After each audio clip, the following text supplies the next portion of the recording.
চৰাইদেউ মৈদামত আজি উপস্থিত যোৰহাট লোকসভা সমষ্টিৰ নৱনিৰ্বাচিত সাংসদ গৌৰৱ গগৈ। বিশ্ব ঐতিহ্য ক্ষেত্ৰ হিচাপে চৰাইদেৱে স্বীকৃতি লাভৰ পিছতে আজি চৰাইদেউৰ মৈদামত যোৰহাট লোকসভা সমষ্টিৰ নৱনিৰ্বাচিত সাংসদ গৌৰৱ গগৈ। আজি চৰাইদেউ মৈদামত পুৱাই উপস্থিত হয় যোৰহাট লোকসভা সমষ্টিৰ নৱনিৰ্বাচিত সাংসদ গৌৰৱ গগৈ। পোন প্ৰথমে চৰাইদেউ মৈদামত উপস্থিত হৈ সাংসদগৰাকীয়ে উপৰি পুৰুষক স্মৰণ কৰে।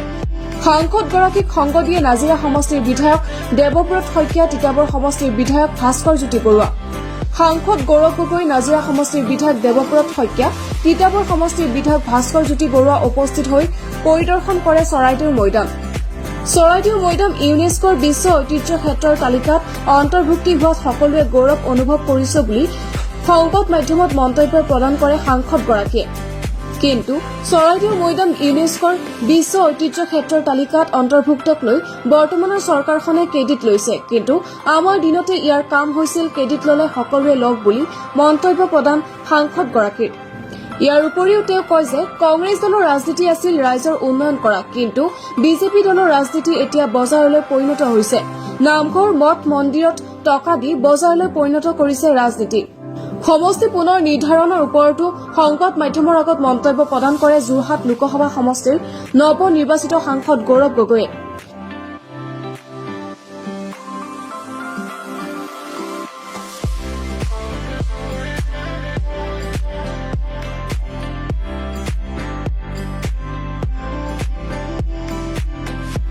আজি আমাৰ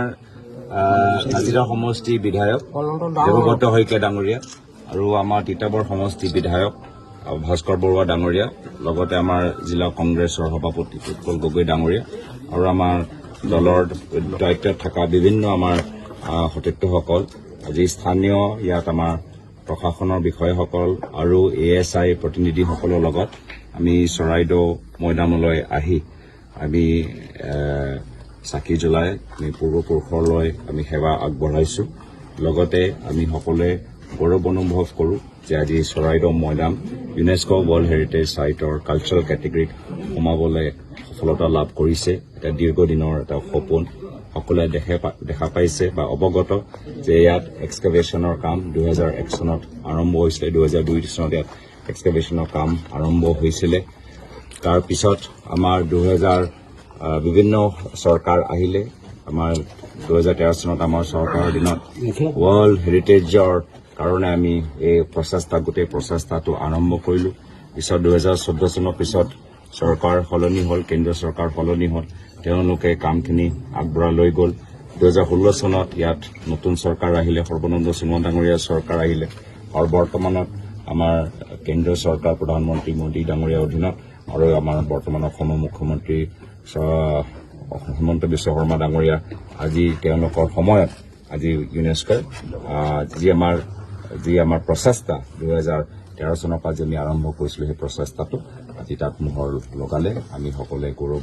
অনুভৱ কৰিছোঁ যে গৱেষণাৰ ক্ষেত্ৰত, ৰিচাৰ্চৰ ক্ষেত্ৰত বহুত কৰিবলগীয়া আছে। আজি বহুতখিনি কথা আমি ভালদৰে নাজানো। ইয়াত আমাৰ ছইল এনালিচিছৰ ক্ষেত্ৰৰ পৰা, আমাৰ এক্সৰে ক্ষেত্ৰৰ পৰা, কাৰ্বন ডেটিং ক্ষেত্ৰত বহুতখিনি যে আমি ইয়াত ৰিচাৰ্চ যে হ'ব লাগে, চাইণ্টিফিক ৰিচাৰ্চ যে হ'ব লাগে, আৰ্কিঅলজিকেল ৰিচাৰ্চ যে হ'ব লাগে, সেইখিনি আমি আজি তাৰিখত হোৱা নাই। মই আশা কৰোঁ এই ইউনেস্কো ৱৰ্ল্ড হেৰিটেজ চাইটৰ ষ্টেটাছ পোৱাৰ পিছত ইয়াত ৰিচাৰ্চ আৰু ভালদৰে হ'ব লাগে। আৰু এই ক্ষেত্ৰত আজিৰ তাৰিখত আমি গম পাইছোঁ যে ইয়াৰ কিছুমান চেম্পল কাৰ্বন ডেটিং লক্ষ্ণৌত গৈ হৈছে। আমি বিচাৰোঁ যে এটা ইনষ্টিটিউট অফ ফিজিকেল কনজাৰ্ভেশ্যন যিদৰে লক্ষ্ণৌত আছে, আমাক অসমৰ ভিতৰত এটা national institute of physical conservation লাগে, য'ত আমি অসমত আৰু উত্তৰ পূৰ্বাঞ্চলত যিমানবোৰ আমাৰ আৰ্কিঅলজিকেল যিমানবোৰ আমাৰ ছাইটবোৰ আছে, গোটেইখিনি আমি ইয়াত ষ্টাডি কৰিম। এতিয়া লক্ষ্ণৌত গৈতো তাততো কোনোবা টাই ভাষাৰ এক্সপাৰ্ট আছেনে নাই মই নাজানো, কিন্তু ইয়াত আমাৰ ইনষ্টিটিউট অফ টাই চেণ্টাৰ আছে। বিভিন্ন আমাৰ সংস্কৃতি ইতিহাসৰ ওপৰত গৱেষণা কৰা বহুত আমাৰ গণ্যমান্য ব্যক্তিসকল আছে। তো আৰ্কিঅলজিকেলৰ ফালৰ পৰা মই বিচাৰোঁ যে national institute of physical conservation ইয়াত হওক, আৰু ৰিচাৰ্চৰ ক্ষেত্ৰত আৰু ইয়াত কৰিবলগীয়া আছে।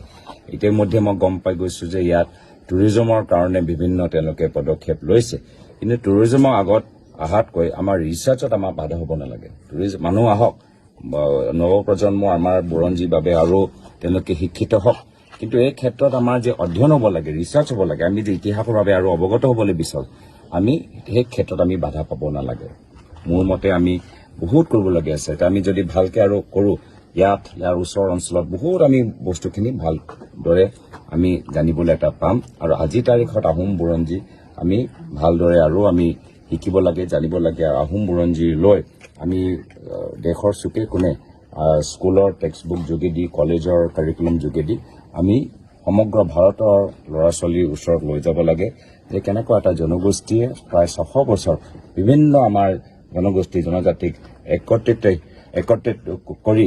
আমাৰ এটা সুস্থ অসম গঢ়ি তুলিলে তাৰ বাবে আৰু আমাৰ অসম ভাৰতৰ জনসাধাৰণে জনাটো উচিত আৰু এই ক্ষেত্ৰত মানে আমি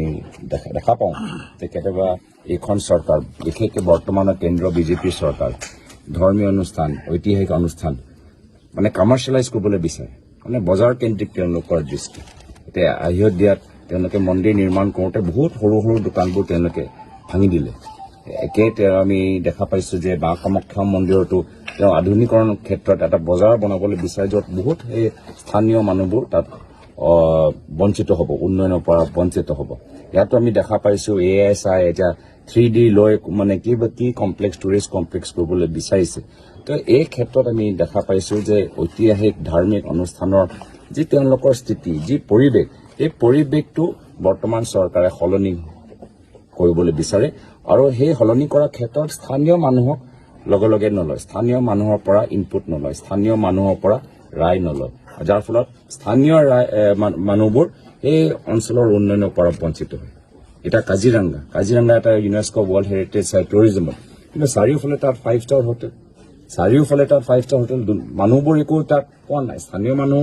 আজি ভাল পাইছে যে কাজিৰঙা এটা ইউনেস্কো ৱৰ্ল্ড হেৰিটেজ কিন্তু তেওঁলোকৰ উপকাৰ হোৱা নাই ডাঙৰ 5-star হোটেল তাত খোলা গৈছে দামী ৰুমবোৰ তাত বনোৱা গৈছে 5-star ৰিজৰ্ট তাত বনোৱা গৈছে স্থানীয় মানুহৰ একো মানে ভূমিকাই নাই এনেকুৱা অঞ্চলৰ ইউনেস্কো ৱৰ্ল্ড হেৰিটেজ চাইটৰ উন্নয়নৰ ক্ষেত্ৰত তো মই আশা কৰোঁ যে এখন চৰকাৰ অযোধ্যাৰ দৰে তেওঁলোকে ভুল নকৰিব মা কামাখ্যা মন্দিৰতো তেওঁলোকে যি স্থিতি সলনি কৰিবলৈ বিচাৰিছে মা কামাখ্যা মন্দিৰ চুবলৈ নাপায় পাপ তেওঁলোকে পাপটো নকৰক এইটোৱে মোৰ ফালৰ পৰা বিনম্ৰ অনুৰোধ কৰিব লাগে তো কাৰ দায়িত্ব সমষ্টি পুনৰ নিৰ্ধাৰণ হৈ গ'ল ইলেকশ্যন কেন্দ্ৰিক গোটেই সমষ্টিবোৰ পুনৰ নিৰ্ধাৰণ হৈ গ'ল বিজেপি নিজৰ